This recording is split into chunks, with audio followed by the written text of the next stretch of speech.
त्रयंबकेश्वर ज्योतिर्लिंग मंदिर जो दर्शन संपूर्ण ज्ञान के माध्यम से आप तक पहुंचना चाहते हैं ताकि बाबा भोलेनाथ के सभी ज्योतिर्लिंग मंदिर का दर्शन आप सभी भक्त श्रद्धालु को करा सके, तो शुरुआत त्रयंबकेश्वर ज्योतिर्लिंग मंदिर से कर रहे हैं। हर हर महादेव। है भक्ति सरोवर क्या आप जानते हैं? श्री त्रयंबकेश्वर ज्योतिर्लिंग में श्री ब्रह्मा, विष्णु और महेश तीनों ही विराजित हैं। यही इस ज्योतिर्लिंग की सबसे बड़ी विशेषता है। त्रयंबकेश्वर ज्योतिर्लिंग मंदिर महाराष्ट्र प्रांत के नासिक जिले में है। यहाँ के निकटवर्ती ब्रह्मा गिरी नामक पर्वत से ही गोदावरी नदी का उद्गम है। श्री त्रयंबकेश्वर मंदिर अंदर एक छोटे से गड्ढे में 3 छोटे छोटे लिंग हैं जो ब्रह्मा, विष्णु और शिव इन तीनों देवों के प्रतीक माने गए हैं। ब्रह्मगिरी पर्वत के ऊपर जाने के लिए यहाँ लगभग 700 चौड़ी सीढ़ियां बनी हुई हैं। इन सीढ़ियों पर चढ़ने के बाद रामकुंड और लक्ष्मण कुंड भी मिलते हैं। शिखर के ऊपर पहुंचने पर गोमुख से निकलती हुई भगवती गोदावरी के दर्शन होते हैं। त्रयंबकेश्वर ज्योतिर्लिंग मंदिर महाराष्ट्र प्रांत के नासिक जिले में त्रयंबक गांव में है। यहाँ के निकटवर्ती ब्रह्मगिरी नामक पर्वत से गोदावरी नदी का उद्गम है। इन्हीं पुण्यतोया गोदावरी के उद्गम स्थान के समीप स्थित त्रयंबकेश्वर भगवान की भी बड़ी महिमा है। गौतम ऋषि तथा गोदावरी के प्रार्थनानुसार भगवान शिव इस स्थान में वास करने की कृपा की और त्रयंबकेश्वर नाम से विख्यात हुए। मंदिर के अंदर एक छोटे से गड्ढे में 3 छोटे छोटे लिंग हैं। ब्रह्मा, विष्णु और शिव इन तीनों देवों के प्रतीक माने जाते हैं। शिव पुराण के अनुसार ब्रह्मगिरी पर्वत के ऊपर जाने के लिए चौड़ी 700 सीढ़ियां बनी हुई हैं। इन सीढ़ियों पर चढ़ने के बाद रामकुंड और लक्ष्मण कुंड मिलते हैं और शिखर के ऊपर पहुंचने पर गोमुख से निकलती हुई भगवती गोदावरी के दर्शन होते हैं। त्रयंबकेश्वर ज्योतिर्लिंग में ब्रह्मा, विष्णु और महेश तीनों ही विराजित हैं। यही इस ज्योतिर्लिंग की सबसे बड़ी विशेषता है। अन्य सभी ज्योतिर्लिंगों में केवल भगवान शिव ही विराजित। गोदावरी नदी के किनारे स्थित त्रयंबकेश्वर मंदिर काले पत्थरों से बना है। मंदिर का स्थापत्य अद्भुत है। इस मंदिर के पंचक्रोशी में काल सर्प शांति, त्रिपिंडी विधि और नारायण नागबली की पूजा संपन्न होती है, जिन्हें भक्तजन अलग अलग मुराद पूरी होने के लिए करवाते हैं। इस प्राचीन मंदिर का पुनर्निर्माण तीसरे पेशवा बालाजी अर्थात नाना साहब पेशवा ने करवाया था। इस मंदिर का जीर्णोद्धार 1755 में शुरू हुआ था और 31 साल के लंबे समय के बाद 1786 में जाकर पूरा हुआ। कहा जाता है कि इस भव्य मंदिर के निर्माण में करीब 16 लाख रुपए खर्च किए गए थे, जो उस समय काफी बड़ी रकम मानी जाती थी। गांव के अंदर कुछ दूर पैदल चलने के बाद मंदिर का मुख्य द्वार नजर आने लगता है। त्रयंबकेश्वर मंदिर की भव्य इमारत सिंधु आर्य शैली का उत्कृष्ट नमूना है। मंदिर के अंदर गर्भगृह में प्रवेश करने के बाद शिवलिंग की केवल अर्घा दिखाई देती है, लिंग नहीं। गौर से देखने पर अर्घा के अंदर 1-1 इंच के 3 लिंग दिखाई देते हैं। इन लिंगों को त्रिदेव ब्रह्मा, विष्णु और महेश का अवतार माना जाता है। भोर के समय होने वाली पूजा के बाद इस अर्घा पर चांदी का पंचमुखी मुकुट चढ़ा दिया जाता है। त्रयंबकेश्वर मंदिर और गांव ब्रह्मगिरी नामक पहाड़ी की तलहटी में स्थित है। इस गिरी को शिव का साक्षात रूप माना जाता है। इसी पर्वत पर पवित्र गोदावरी नदी का उद्गम स्थल है। कहा जाता प्राचीन काल में त्रयंबक गौतम ऋषि की तपोभूमि थी। अपने ऊपर लगे गोहत्या के पाप से मुक्ति पाने के लिए गौतम ऋषि ने कठोर तप कर शिव से गंगा को यहाँ अवतरित करने का वरदान मांगा। फलस्वरूप दक्षिण की गंगा अर्थात गोदावरी नदी का उद्गम हुआ।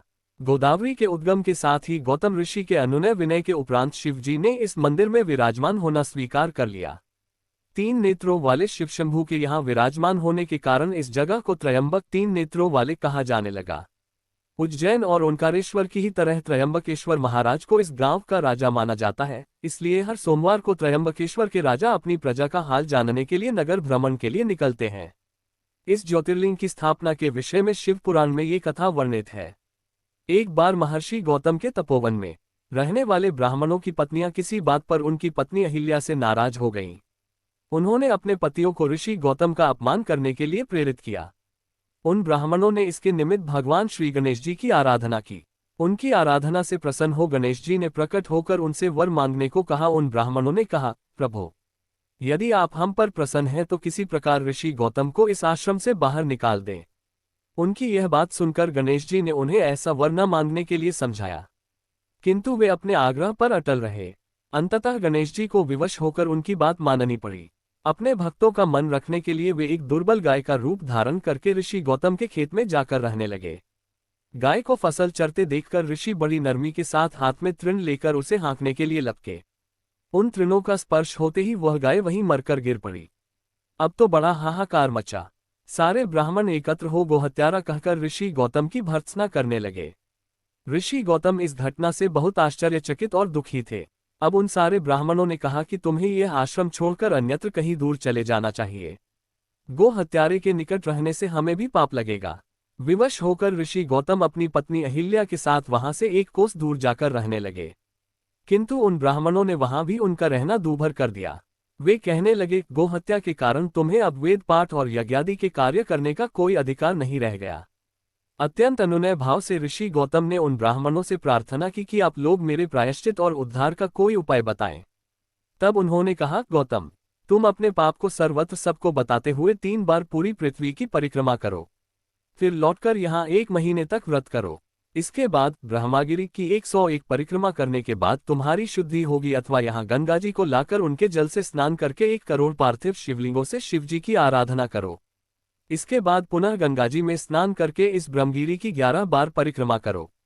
फिर 100 घड़ों के पवित्र जल से पार्थिव शिवलिंगों को स्नान कराने से तुम्हारा उद्धार होगा। ब्राह्मणों के कथनानुसार महर्षि गौतम वे सारे कार्य पूरे करके पत्नी के साथ पुनर्तः तल्लीन होकर भगवान शिव की आराधना करने लगे।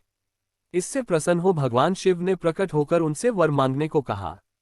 महर्षि गौतम ने उनसे कहा, भगवान, मैं यही चाहता हूं कि आप मुझे गोहत्या के पाप से मुक्त कर दें। भगवान शिव ने कहा, गौतम, तुम सर्वथा निष्पाप हो। गो हत्या का अपराध तुम पर छलपूर्वक लगाया गया था। छलपूर्वक ऐसा करवाने वाले तुम्हारे आश्रम के ब्राह्मणों को मैं दंड देना चाहता हूँ। इस पर महर्षि गौतम ने कहा कि प्रभु, उन्हीं के निमित्त से तो मुझे आपका दर्शन प्राप्त हुआ है। अब उन्हें मेरा परमहित समझकर उन पर आप क्रोध न करें। बहुत से ऋषियों, मुनियों और देवगणों ने वहां एकत्र हो गौतम की बात का अनुमोदन करते हुए भगवान शिव से सदा वहां निवास करने की प्रार्थना की। वे उनकी बात मानकर वहां त्रयंबक ज्योतिर्लिंग के नाम से स्थित हो गए। गौतम जी द्वारा लाई गई गंगाजी भी वहां पास में गोदावरी नाम से प्रवाहित होने लगी। ये ज्योतिर्लिंग समस्त पुण्यों को प्रदान करने वाला। इस भ्रमण के समय त्रयंबकेश्वर महाराज के पंचमुखी सोने के मुखौटे को पालकी में बैठाकर गांव में घुमाया जाता है। फिर कुशावर तीर्थ स्थित घाट पर स्नान कराया जाता है। इसके बाद मुखौटे को वापस मंदिर में लाकर हीरे जड़ित स्वर्ण मुकुट पहनाया जाता है। ये पूरा दृश्य त्रयंबक महाराज के राज्याभिषेक सा महसूस होता है। इस यात्रा को देखना बेहद अलौकिक अनुभव है। कुशावर तीर्थ की जन्म कथा काफी रोचक है। कहते हैं ब्रह्मगिरि पर्वत से गोदावरी नदी बार बार लुप्त हो जाती थी। गोदावरी के पलायन को रोकने के लिए गौतम ऋषि ने एक कुशा की मदद लेकर गोदावरी को बंधन में बांध दिया। उसके बाद से ही इस कुंड में हमेशा लबालब पानी रहता है। इस कुंड को ही कुशावर तीर्थ के नाम से जाना जाता है। कुंभ स्नान के समय शैव अखाड़े इसी कुंड में शाही स्नान करते हैं। दंत कथा। शिवरात्रि और सावन सोमवार के दिन त्रयंबकेश्वर मंदिर में भक्तों का तांता लगा रहता है। भक्त भोर के समय स्नान करके अपने आराध्य के दर्शन करते हैं। यहाँ कालसर्प योग और नारायण नागबली नामक खास पूजा अर्चना भी होती है, जिसके कारण यहाँ साल भर लोग आते रहते हैं।